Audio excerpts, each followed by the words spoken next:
Third same Sneha মান। আপনার এক্সপেরিয়েন্সে আমি দেখতে পাচ্ছি সফটওয়্যার ডেভেলপমেন্টই একটা রয়েছে, তো বিষয়টা কি যদি একটু বলেন।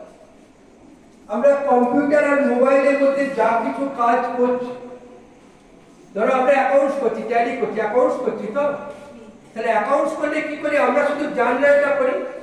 যদি আমরা নর্মাল অ্যাকাউন্টস করি তাহলে জার্নাল করি, লেজার করি, প্রফিট অ্যান্ড লস করি, ব্যালেন্স শিট করি, সব জিনিস মানুষ করে।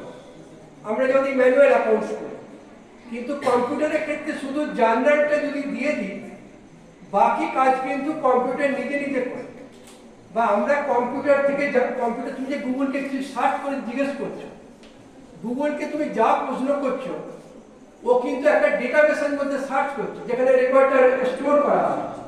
ওই ডেটাবেসকে রেকর্ড করা আর ওকে সিক করে তোমার কাছে তুলে আনা পর্যন্ত ওই মেশিনটা, যার কিন্তু কোনো ইন্টেলিজেন্সই নেই, যে যন্ত্র তার তো বুদ্ধি কিছু নেই, তাহলে ওই যন্ত্রটাকে ঠিক ঠিক বোঝানোর জন্য যে একজন ইউজার কি সার্চ করছে আর তার উত্তরটা কি হবে, এই দুটোকে ম্যাচিং করে আনার পর যে রিপোর্ট ফরম্যাটে তোমাকে দিচ্ছে।